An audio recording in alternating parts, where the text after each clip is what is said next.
শুনেছি শখের তোলা নাকি ৮০ টাকা। সত্যি এতদিন বুঝতে না পারলেও আজকে আমি ফার্স্ট টাইম রিয়েলাইজ করতেছি, হ্যাঁ, শখের তোলা ৮০ টাকা।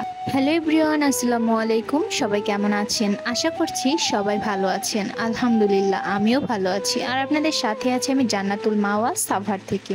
যেহেতু আমি এখন বরিশালে বেড়াতে এসেছি, ইলিশ মাছ খাবো না সেটা কি কখনো হয় বলেন? বরিশাল নদীর তাজা ইলিশ হয়তো অনেকেরই পছন্দ, আর আমারও ভীষণ পছন্দের। তাই তো বললাম শখের তোলা ৮০ টাকা। জানেন, এই শখের জিনিসটা কিনতে গেলে আমাদের মতো মধ্যবিত্তদের অনেকগুলা টাকা গুনতে হয়, যেটা হয়তো আমাদের কাছে অনেক বেশি। যাই হোক, এই মাছগুলো কিন্তু একদম তাজা ছিল, খেতেও অনেক মজার হয়েছিল।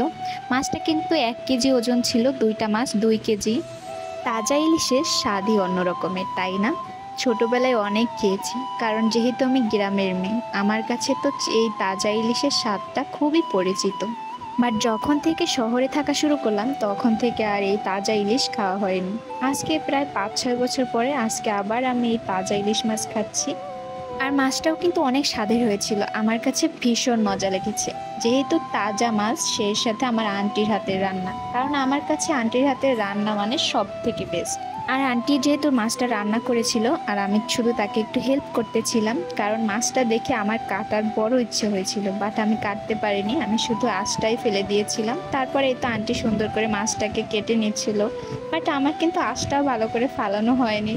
আর এই তো তারপরে হচ্ছে আন্টি মাছটাকে কেটে নিচ্ছিল, আর আমি পাশে বসে দেখতেছিলাম। আমার মাছ কাটা দেখতে অনেক ভালো লাগে। ছোটবেলায় আম্মু যখন মাছ কাটতো, তখন পাশে বসে এভাবে দেখতাম যে মাছের ডিম হয়েছে কিনা। এইটা দেখার জন্যই সবসময় আগ্রহ থাকতো আমার। জানেন তো, মাছ কাটার সময় যদি দেখি মাছের পেট থেকে ডিম এসেছে, তাহলে কিন্তু অনেক আনন্দ লাগে। জানি না কেন এটা হয়, অনেকের হয়তো এভাবে আনন্দ লাগে মাছ কাটা দেখতে বা মাছের পেট থেকে ডিম বের হলে, তাই না? এই তো তারপরে আন্টির কিন্তু মাছ কাটাও একদম হয়ে গেছে, মানে মাছের লেজটাকে দেখেন কত সুন্দর করে কেটে নিয়েছে। এভাবে মাছের লেজটাকে কাটলে কিন্তু দেখতে ভালো লাগে, তাই না? আর এই মাছের পেটেও কিন্তু ডিম হয়েছিল। আমার তো অনেক আনন্দ লাগতেছিল, বাট আমার থেকে বেশি খুশি হয়েছে আমার মেয়ে, কারণ সে ডিম খেতে ভীষণ পছন্দ করে। বাট ডিমটা একটু ছোট ছিল মাছের।